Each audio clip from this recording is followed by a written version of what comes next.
Le Cap-Vert, c'est mon coup de cœur de cette Coupe du Monde. C'est la nation coup de cœur. Les gars, la mentalité, les scénarios de match, la grinta, c'est trop. Une nation qui regarde tout le monde dans les yeux. 2 buts partout entre l'Uruguay et le Cap-Vert dans un match dingue, dingue, dingue. Et quand tu vois qu'un remplaçant, il prend dans ses bras le buteur et il est en larmes, ça veut tout dire. Scénario de dingue, le Cap-Vert qui ouvre le score sur coup franc complètement inattendu. Avant la mi-temps, t'as l'Uruguay qui revient, qui met 2 buts coup sur coup. Et en seconde période, un remplaçant qui est rentré, qui fait une intervention et qui pousse la balle dans le but. Les gars, ça allait dans tous les sens ce soir. Mais moi, ce que j'ai envie de retenir, c'est eux. L'Uruguay, on s'en fout limite. Là, c'est le Cap-Vert. Les gars, après avoir regardé l'Espagne, bon bah, ils ont souffert contre l'Espagne, mais ils ont tenu le match nul. Et là, contre l'Uruguay, on ne donnait pas le Cap-Vert vainqueur. Et ils les ont regardés droit dans les yeux. Si le Cap-Vert gagne ce match-là, il n'y a aucun scandale. Toutes les petites nations doivent s'inspirer de la progression du Cap-Vert. Je vous le dis, les gars, la manière de jouer est complètement décomplexée, le progrès des joueurs, des entraîneurs sur les années, la stabilité, etc. Franchement, c'est 20 sur 20. Maintenant, il reste un dernier match face à l'Arabie Saoudite. Il faut gagner pour passer au tour suivant. Et ce serait encore plus historique. Quel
Si le Cap-Vert choque le monde dans cette Coupe du Monde, c'est en grande partie grâce à son sélectionneur, le meilleur coach africain de l'année 2025, Monsieur Boubista. À un moment donné, il faut mettre réellement la lumière sur ce qu'il est en train d'accomplir. Quand on regarde le 11 de départ du Cap-Vert, la majorité des joueurs jouent dans des clubs de seconde zone. Mais ce qui fait leur force, c'est qu'au Cap-Vert, ils ont une identité de jeu qui leur est propre. Beaucoup de gens ont été choqués du niveau de jeu proposé par le Cap-Vert ce soir parce qu'ils ont découvert cette équipe contre l'Espagne et pensaient que c'était une équipe défensive. Il s'est juste adapté à l'adversaire. C'est très compliqué d'avoir le ballon contre l'Espagne. Il s'est concentré sur la partie défensive en priorité. Mais si vous avez l'habitude de regarder les matchs du Cap-Vert et le jeu capverdien en général, c'est basé sur de la technique, sur de la créativité. D'ailleurs, c'est pour ça que Boubista a une attention particulière envers Marcelo Bielsa qui respecte énormément et dont il s'est inspiré. Il lui a fait un cadeau en début de match. Par contre, sur le terrain, il ne lui a fait aucun cadeau. Les Capverdiens ont regardé les Uruguayens dans les yeux pendant 98 minutes, les gars. Ils sont même passés à ça.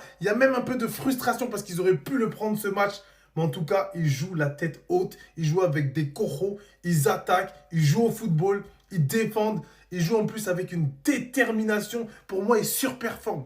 Et ce qui m'impressionne le plus chez eux, c'est leur maturité tactique. Passer d'un match contre l'Espagne où tu cours après le ballon pendant 90 minutes, mais en étant serein, tranquille, sans paniquer, à un match comme ça où tu joues les yeux dans les yeux avec ton adversaire, tu ouvres, tu laisses même plus d'espace, mais tu vas aussi provoquer des occasions. Et en étant cohérent comme ça, c'est impressionnant, les gars. Donc, on comprend pourquoi Monsieur Boubista a été élu meilleur coach africain de l'année. Non, mais c'est quoi ça, la Cap-Vert? Cap-Vert même, c'est pas la peine, hein. En 2 minutes, il vous reste que 3 minutes pour aller en truc. Vous partez encaisser, mais c'est quoi ça, la Cap-Vert? Hein? Le cœur pour les Cap-Verdiens. C'est quelle bêtise ça, la Cap-Vert? Non, mais... Aïe! Mais dormir, parce que là, c'est pas la peine. C'est pas la peine. J'avais une camarade capverdienne, c'est à cause d'elle, j'ai regardé ça, mais... Laisse tomber. Oh là là, Mimi, ton pays... Oh non, non, non, non, non, non, non, non. On était contents la semaine dernière parce qu'ils ont fait match nul avec l'Espagne. Là, ils viennent perdre comme ça 2... Oh, Cap-Vert, non. J'ai mal au cœur. C'est pas le Cap-Vert qui fait match nul face à l'Uruguay, hein. C'est l'Uruguay qui fait match nul face au grand Cap-Vert. Les Cap-Verdiens ont leur destin entre leurs mains. Match nul face à l'Espagne, match nul face à l'Uruguay. Et encore aujourd'hui, ils auraient pu aller chercher cette victoire. Et maintenant, il y a un monde où le Cap-Vert se retrouve premier de ce groupe-là, ce qui serait tout simplement historique.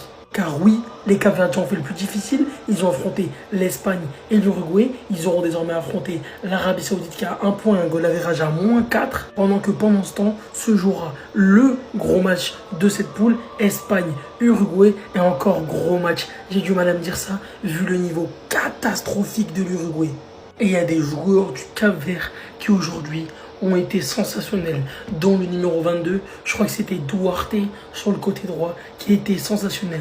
Et en plus, on a vu des beaux buts, on a vu un coup franc magnifique du Cap-Vert, et on a surtout vu une performance cataclysmique de l'Uruguay, de Federico Valverde et de Marcelo Bielsa.